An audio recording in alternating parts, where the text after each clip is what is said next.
the woman whose gaze turned men to stone, and the tragedy that made her that way. This is the story of Medusa. In the oldest tellings, Medusa was never human at all. Born a monster, one of 3 Gorgon sisters living beyond the edge of the known world. Her sisters, Stheno and Euryale, were immortal. Medusa alone was mortal, the only Gorgon who could ever truly die.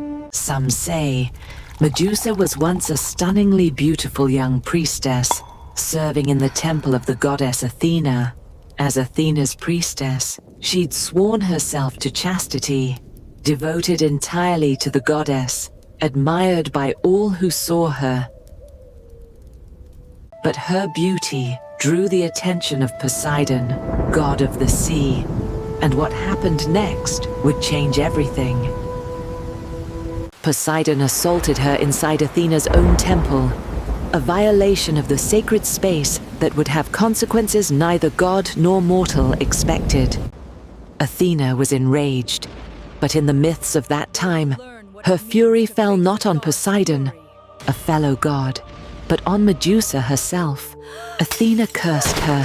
Her beautiful hair became living snakes, and her gaze alone would now turn any living thing to stone. Cast out and monstrous, Medusa fled to a remote island, feared, hunted, and utterly alone for the rest of her mortal life. She soon discovered the horror of her curse firsthand. Anything that met her eyes, man or beast, turned instantly to stone. Years later, a king named Polydectes wanted Perseus's mother for himself, and needed Perseus gone. He demanded an impossible gift, Medusa's head. The gods took pity on him. Athena gifted Perseus a mirrored shield, a way to face Medusa without ever meeting her eyes. Hermes armed him further, a blade sharp enough to sever immortal flesh, and a magic bag to safely carry what he'd take. To find Medusa's hidden lair, Perseus tricked the Grey, 3 ancient sisters who shared just one eye, by stealing it until they talked. Nymphs gave him one final gift, the cap of invisibility, once worn by Hades himself, now his, for the hardest part of the journey. Perseus finally reached Medusa's island, a graveyard of stone statues, silent proof of everyone who had looked at her before him. He found her asleep among the ruins of her victims, and for the first time, approached not through invisibility, but through his mirrored shield. Watching only her reflection, never her real eyes, Perseus crept close enough to strike, the one way to survive her curse. In one swift strike, guided only by reflection, Perseus beheaded her, ending her curse the only way anyone ever could.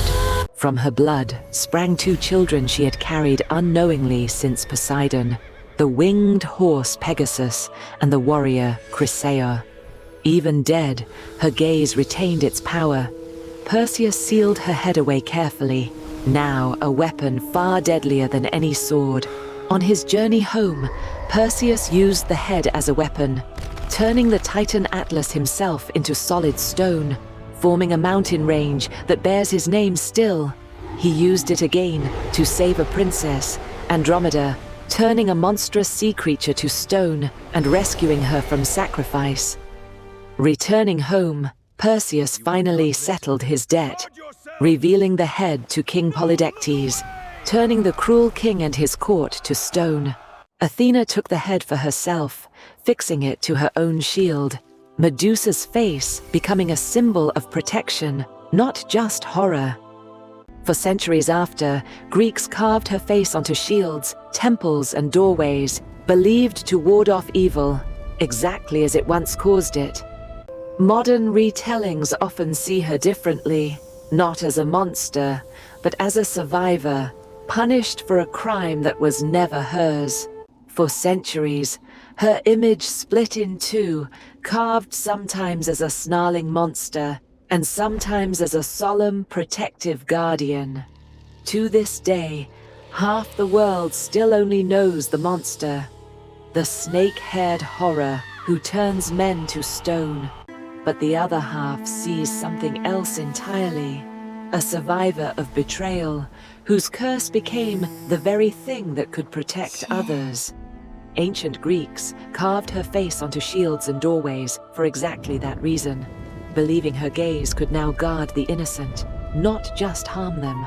Maybe the truth is that she was never the villain of her own story at all. For more history, follow my channel.